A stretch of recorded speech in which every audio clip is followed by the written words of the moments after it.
Hello Lobos and Canvas learners. In this video I'm going to show you how to use the Send To feature. You may already be familiar with Send To. That is something that you can do at the assignment level or the page level, but Canvas just rolled out a new feature and you can actually now do an entire module. So right here I'm at my module and I'm going to click on the triple dots and you can see here it says Send To, and then I start typing in the person's name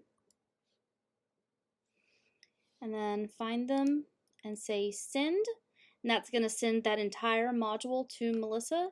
And then for her, what it will do is it'll show up here under account. It'll say shared content, and she would have a notification that new content had been shared with her, and then she would have an option to preview or import or remove. So again, that is a new feature that they just rolled out that lets you do an entire module.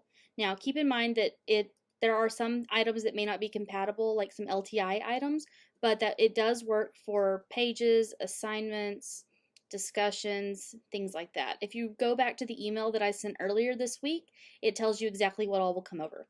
Let me know if you have any questions.